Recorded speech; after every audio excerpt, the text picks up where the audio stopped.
ইয়া আহলাল কিতাবি কদ জাআকুম রাসূলুনা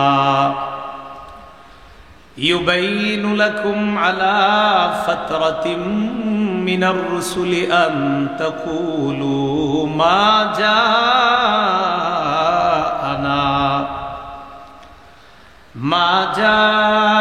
মিন বাশিরিন ওয়ালা নাযীর ফাকাদ জাআকুম বাশিরুন ওয়া নাযীর ওয়াল্লাহু আলা কুল্লি শাইইন কাদির। হে আহলে কিতাবগণ, তোমাদের কাছে আমার রসুল এসেছে। রসুলের ফাতরতের সময়, লম্বা একটা সময়, ঈসা থেকে আমার নবী পর্যন্ত লম্বা একটা সময় দুনিয়াতে কোনো নবী আসে নাই। এরপর আমার নবী তোমাদের কাছে আসছে। আসার পর ইউবাইয়িনু লাকুম, তোমাদেরকে স্পষ্ট ভাবে সব বর্ণনা করছে। কেন জানো? আন তাকুলু মা জাআনা মিন বাশিরিন ওয়ালা নাযীর, যেন এই কথা তোমরা বলতে না পারো আমাদের কাছে কোনো সুসংবাদদাতা আসে নাই, আমাদের কাছে কোনো সতর্ককারী আসে নাই, এটা যেন বলতে না পারো। তাই আমার নবী তোমাদের কাছে গিয়ে তোমাদের কাছে সব স্পষ্ট বর্ণনা করেছে, যেন এই কথা বলার সুযোগ না পাও যে আমাদের কাছে সুসংবাদদাতা আসে নাই, সতর্ককারী আসে নাই, এটা বলার সুযোগ নাই। ফাকাদ জাআকুম বাশীরুন ওয়া নাযীর, অবশ্যই তোমাদের কাছে এসেছে সুসংবাদদাতা এবং সতর্ককারী।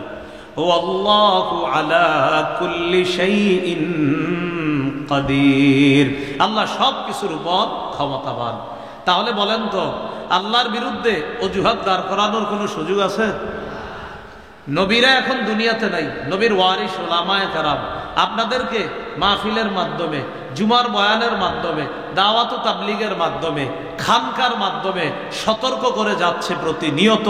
অতএব আল্লাহর বিরুদ্ধে কোনো অভিযোগ করবেন, আল্লাহর বিরুদ্ধে কোনো অজুহাত দাঁড় করানোর কোনো সুযোগ কিন্তু নাই। সত্য গ্রহণ করলে নাজাত, না করলে ঠিকানা জাহান্নাম। আল্লাহকে কিছু বলার সুযোগ নেই, অজুহাত দাঁড় করানোর কোনো সুযোগ নেই। তো আপনার আহলে কিতাবদের মধ্যে যারা, এরা কয় আমাদের কাছে প্রমাণ আসলে তারপর মানব, এর আগে মানব না। তাদের এই জাতীয় বিষয়গুলা অবগত করার জন্য আল্লাহ পাক রব্বুল আলামিন এই সূরা বাইয়িনা অবতীর্ণ করেছেন।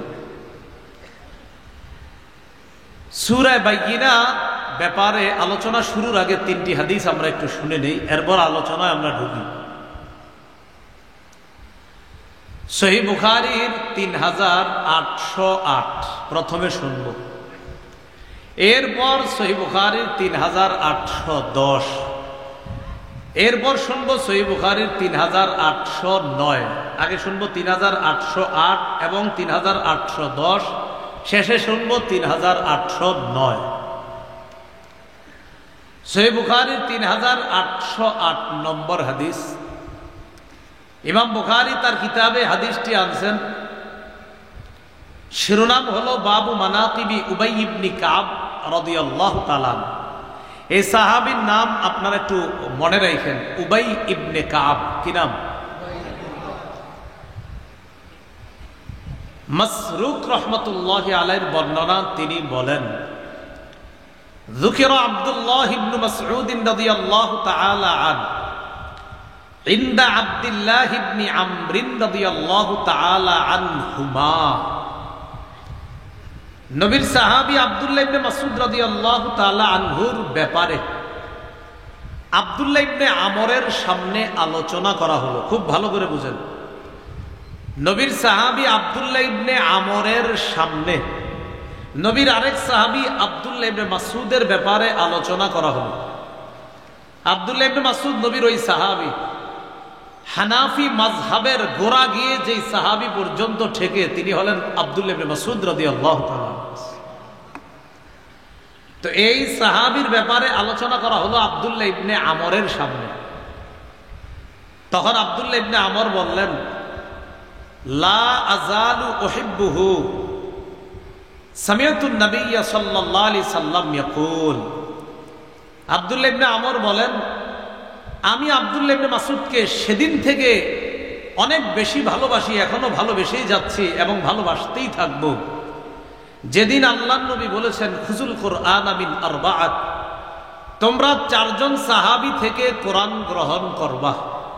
4 জন থেকে তোমরা কোরআন শিক্ষা গ্রহণ করবা। কয়জন? 1 নাম্বার মিন আব্দুল্লাহ ইবনে মাসউদ, বাদা বিহি, নবী 1 নম্বরে বললেন আব্দুল্লাহ ইবনে মাসউদ থেকে তোমরা কোরআন শিখবা। 2 নাম্বার সালিম মাওলা আবি হুযাইফা, আবু হুযাইফার আজাদকৃত গোলাম সালেম থেকে তোমরা কোরআন শিখবা। 3 নাম্বার মুআজ ইবনে জাবাল, মুআজ ইবনে জাবাল থেকে তোমরা কোরআন শিখবা। 4 নাম্বার উবাই ইবনে কাব রাদিয়াল্লাহু আনহুম, উবাই ইবনে কাব থেকে তোমরা কোরআন শিখবা। হাদিসে যদিও 4 জন সাহাবীর নাম জানলাম, আমার উদ্দেশ্য শুধু উবাই ইবনে কাব। এটা কেন একটু পরে বুঝবেন। রাসূলুল্লাহ সাল্লাল্লাহু আলাইহি সাল্লাম বলেন 4 জন থেকে তোমরা কোরআন শিখবা। 1 আব্দুল্লাহ ইবনে মাসউদ, 2 সালেম আবু হুযাইফার আজাদকৃত গোলাম, 3 মুআজ ইবনে জাবাল, 4 উবাই ইবনে কাব রাদিয়াল্লাহু আনহুম আজমাইন, তাদের থেকে তোমরা কোরআন শিখবা। তাহলে এই 4 সাহাবীর মধ্যে একজনের নাম উবাই ইবনে কাব। আচ্ছা, এবার বুখারীর 3810 নম্বর হাদিসটা শুনি। সহিহ বুখারীর 3810 নম্বর হাদিসের বর্ণনাকারী আনাস ইবনু মালিক। আনাস ইবনু মালিক রাদিয়াল্লাহু তাআলা আনহু থেকে হাদিস বর্ণনা করছেন কাতাদা রাহমাতুল্লাহি আলাইহি বলেন, আনাস ইবনু মালিক রাদিয়াল্লাহু তাআলা আনহু বলেছেন, জামাআল কুরআন আলা আহদিন নবী সাল্লাল্লাহু আলাইহি ওয়াসাল্লাম আরবাআতুন, নবীর জীবদ্দশায় 4 জন সাহাবী সম্পূর্ণ কোরআন জমা করেছে। সুবহানাল্লাহ। কয়জন? নবীর জীবদ্দশায়, নবীর যুগে 4 জন সাহাবী সম্পূর্ণ কোরআন জমা করেছে। অনেক সাহাবীরা জমা করছেন, 4 জন সম্পূর্ণ কোরআন জমা করেছে। এরপর আস্তে আস্তে অনেকেই করছে। কুল্লুহুম মিনাল আনসার, মজার ব্যাপার 4 জনই আনসারী সাহাবী।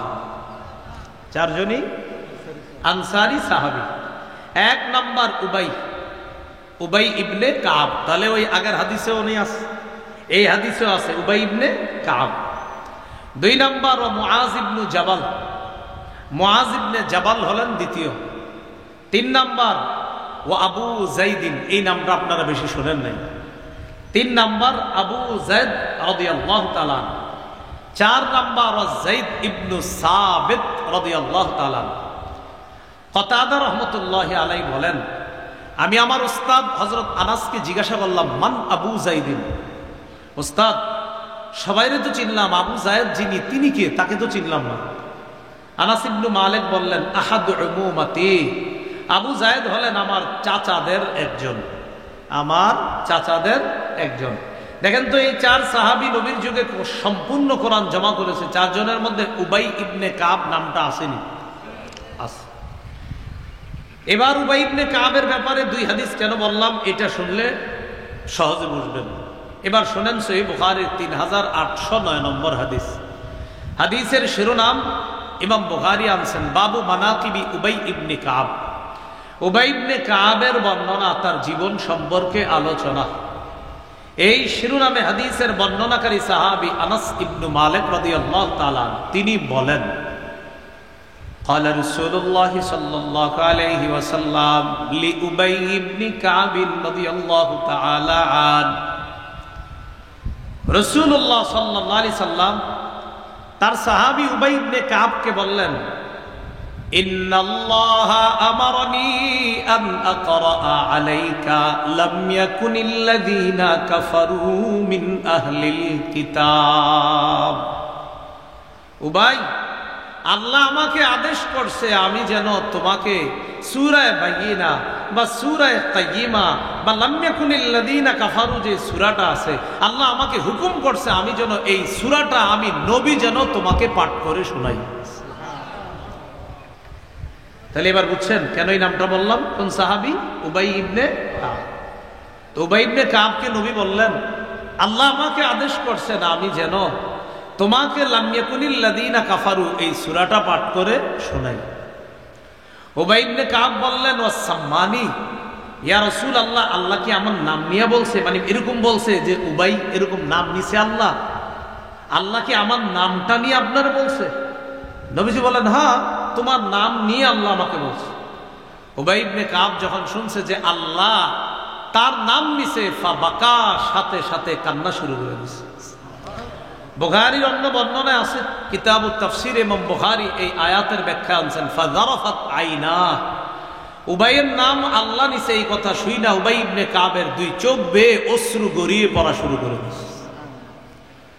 তাহলে বলেন তো, নবীজিরে আল্লাহ হুকুম করছে কোন সূরাটা উবাইকে পড়ে শোনানোর জন্য?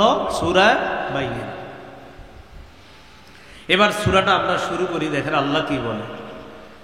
লাম ইয়াকুনিল লাযীনা কাফারু মিন আহলিল কিতাব ওয়াল মুশরিকিনা মুনফাক্কিনা হাত্তা তা'তিয়াহুমুল বাইনা।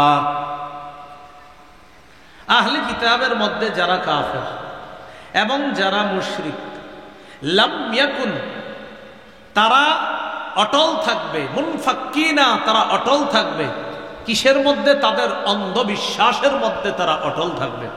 এটা একটা অনুবাদ। আরেকটা অনুবাদ হতে পারে, আহলে কিতাবদের মধ্যে যারা কাফের এবং যারা মূর্তি পূজারী মুশরিক, তারা তাদের অন্ধবিশ্বাস থেকে ফিরে আসার মতো না, তারা তাদের অন্ধবিশ্বাস থেকে ফিরে আসার না। আর প্রথম অনুবাদ করলাম, তারা তাদের অন্ধবিশ্বাসে অটল থাকবে কতক্ষণ? হাত্তা তা'তিয়াহুমুল বাইনা, যতক্ষণ তাদের কাছে প্রমাণ না আসবে। কি না আসবে? ওই যে তারা বলছে প্রমাণ না আসলে আমরা মানব না। প্রমাণটা কি? আল্লাহ বলেন, রাসূলুম মিনাল্লাহ ইয়াতলু সুহুফাম মুতাহহারা। এই প্রমাণ হলো আল্লাহর পক্ষ থেকে রাসূল মুহাম্মদ সাল্লাল্লাহু আলাইহি ওয়াসাল্লাম। এই প্রমাণ আমাদের নবী দুনিয়াতে আসছে, আসার পর ইয়াতলু তেলাওয়াত করেন সুহুফাম মুতাহহারা, পবিত্র সহিফা।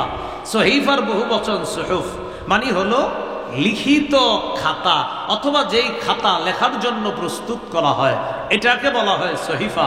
এটার বহু বচন সুহুফ। ইয়াতলু যিনি তেলাওয়াত করবে, সুহুফাম মুতাহহারা, পবিত্র সহিফা। তাহলে তাদের কাছে প্রমাণ আসার আগ পর্যন্ত তারা তাদের অন্ধবিশ্বাসের উপর অটল থাকবে। প্রমাণটাকে আল্লাহর পক্ষ থেকে রাসূল, আল্লাহর পক্ষ থেকে এই রাসূলকে মুহাম্মদ সাল্লাল্লাহু আলাইহি ওয়াসাল্লাম প্রমাণ এসে গেছে। তাহলে বলেন তো, আহলে কিতাব বা মুশরিকদের কাছে যেই প্রমাণটা আসছে তিনি কে?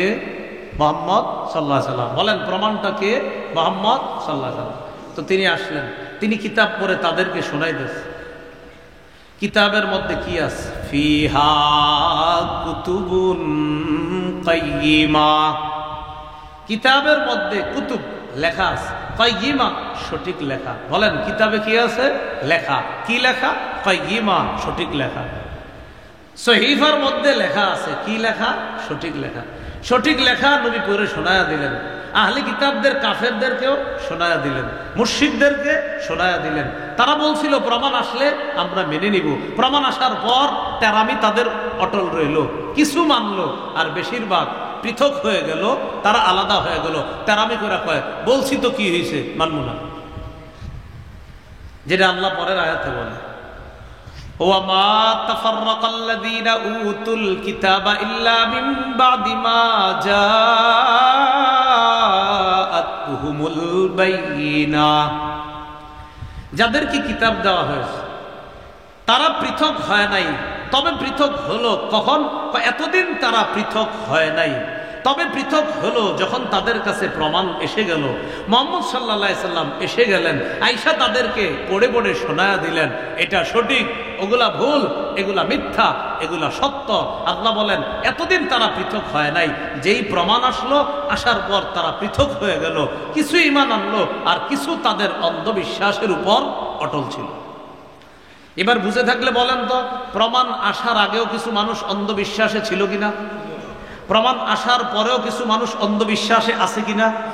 তা আল্লাহ বলেন, আমি মূলত প্রমাণ কেন দিছি, যেন আমার বিরুদ্ধে অজুহাত পেশ করতে না পারে যে আল্লাহ আপনি তো প্রমাণ পাঠান নাই, আমরা তো বলছিলাম প্রমাণ আসলে মানবো। আল্লাহ কয় প্রমাণ তো দিলাম, এখন মানো, মানে না। আল্লাহ বলে এরা যে মানবে না একদল, সেটাও আমি জানি। মানব না মানব, আমি আল্লাহর বিরুদ্ধে যেন অজুহাত দাঁড় করাইতে না পারে, তাই আমি আমার প্রমাণ তাদের কাছে পাঠিয়ে দিছি। কিন্তু এরা অজুহাত যেন আল্লাহর বিরুদ্ধে না দাঁড় করাইতে পারে। এবার আল্লাহ বলেন, ওয়ামা উমিরু ইল্লা লিয়াবুদুল্লাহা মুখলিসিনা লাহুদ্দিন। তাদেরকে আদেশ করা হয়েছে তারা যেন আল্লাহর জন্য একনিষ্ঠভাবে ইবাদত করে, তারা যেন খাঁটিভাবে আল্লাহর জন্য ইবাদত করে, একনিষ্ঠভাবে ইবাদত করে। যে কোনো ইবাদত করার আগে মৌলিকভাবে 4টা কথা আমরা মাথায় রাখবো, বলেন ইনশাআল্লাহ। কয়টা কথা? আমার সাথে সবাই বলেন, বলেন। 1, পরিশুদ্ধ নিয়ত। 1, পরিশুদ্ধ নিয়ত। 2, ইখলাসের সাথে ইবাদত।